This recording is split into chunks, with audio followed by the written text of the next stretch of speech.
ফেব্রুয়ারিতে অনুষ্ঠিত হতে যাচ্ছে আসন্ন ত্রয়োদশ জাতীয় সংসদ নির্বাচন।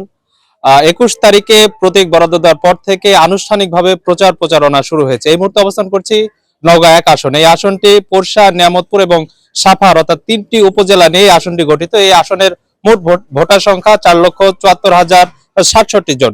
এই মুহূর্তে আমার সাথে রয়েছেন একজন হেভিওয়েট প্রার্থী যাকে বলা হচ্ছে। তিনি নিয়ামতপুর উপজেলা বিএনপির সাবেক সভাপতি। তাকে যদিও স্বতন্ত্র নির্বাচন করার জন্য সদ্য তাকে বহিষ্কার করা হয়েছে। আপনাকে স্বাগত জানাচ্ছি নয়াদিগন্তে।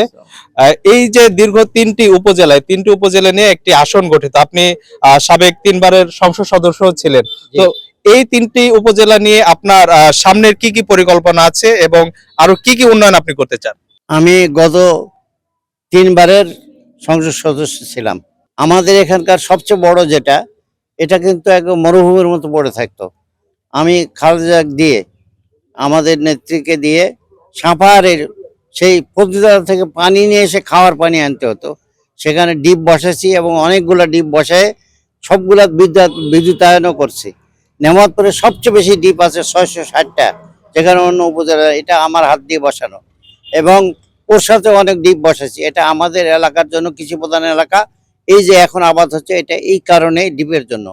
তারপর আমাদের ওখানে নেমাতপুরে আমাদের নেত্রী খালেদার থেকে এই আপনার গ্রিড লাইন গ্রামে 2টা মাত্র ডিপ আছে।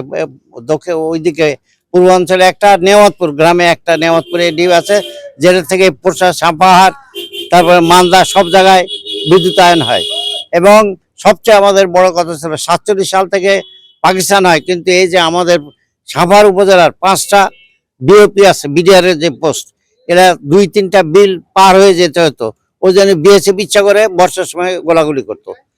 আমি এমপি হওয়ার পরে সমস্ত ব্রিজগুলা, যত ব্রিজ লাগে ব্রিজ করছি, এবং প্রত্যেকটা বিওপি একদম বিওপির ভিতরে যেন গাড়ি নওগাঁ থেকে সোজা যেতে পারে এই ব্যবস্থা আমি রাস্তাঘাটের, এবং যত বড় রাস্তা দেখবেন এখানে, যে কোনো, এখান থেকে নিতপুরি দেখেন, সাভার দেখেন, পোরশা দেখেন, নেওয়াতপুর, সমস্ত বড় রাস্তা আমি উন্নয়ন করেছি।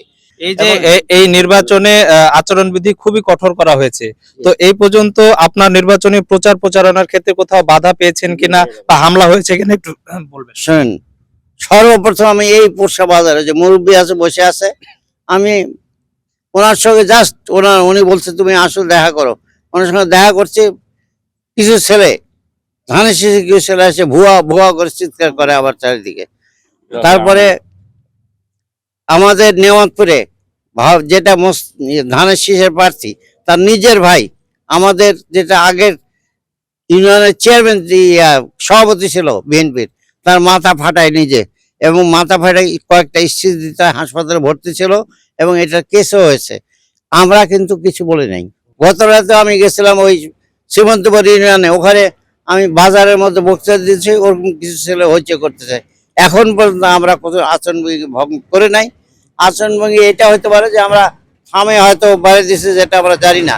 আমরা বলে দিয়েছি থাম যতগুলো আছে সব উঠায় নিয়ে করো। আমরা আচরণবিধি ভঙ্গ করি নাই এবং করবো না। যদি সুষ্ঠু নির্বাচন হয়, যদি কোনো ইঞ্জিনিয়ারিং না করে, কারচুপি না হয়, আমি 100 ভাগ 100 ভাগ নিশ্চিত আমি জিতবো। দীর্ঘ 17 বছর পর বিএনপি এখন একটা নির্বাচন করছে, এই সময় এসে আপনাকে দল থেকে বহিষ্কার করা হলো, এই বিষয়টা আপনি কিভাবে দেখছেন? দেখেন, আমাকে সাধারণ পাবলিকের মধ্যে যদি মতামত নেওয়া হতো, অন্ততপক্ষে 90 ভাগ পাবলিক আমার পক্ষে মতামত দিত, এবং দিছেও তাই। এবং আমার মনে হয় রিপোর্টও তাই আছে।